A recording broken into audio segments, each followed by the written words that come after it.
I met Glenn in the summer of 1998. Just an ordinary day. I was coming home from work. He was driving the bus at the time, and we hit it off, and we still had the butterflies to see each other every day, even after 12 years of knowing each other and almost eight of marriage. As a kid, my understanding is that he worked really hard. He took on several jobs in pursuit to help his family out. His father had some connections where he knew people in the plumbing industry and the heating industry who could use a helpful hand. So Glenn would help take boilers apart or help remove them out of the homes. A lot of times those pipes were exposed. The rubber casings were disrupted, and of course that's where the asbestos was. He didn't know that at the time. Nobody knew that at the time. He was up in fine health, 204 pounds. He worked out every day, 3 times a week, was very fitness-minded. And then May of 2010, we get the diagnosis that he has mesothelioma. It's not my first exposure to cancer, but when they said mesothelioma, they said we definitely needed to seek legal counsel.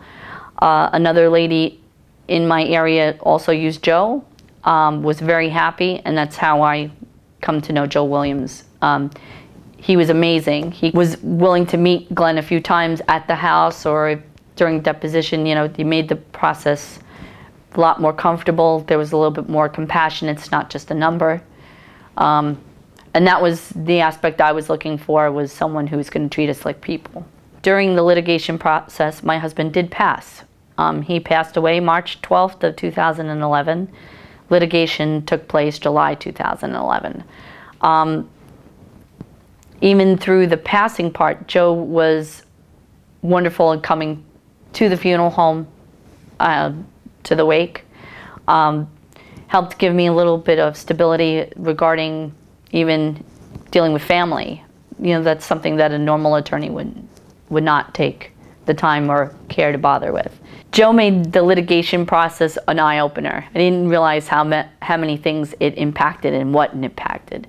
And I was surprised to know that Glenn's case was one of the few that were under the age of 60.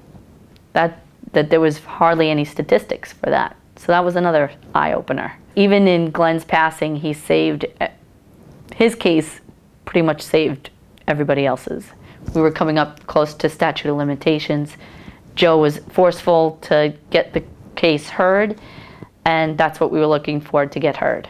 You want someone who really knows, who gets their hands dirty in the case, is willing to go and dig, give you information, stay on top of it, give you updates without having you to chase so much. You know, I had my own battles, so it was good to know that I had somebody else in my court who could fight for me. And that was Joe Williams. If I had to do this all over again, I would be using Joe, without a doubt.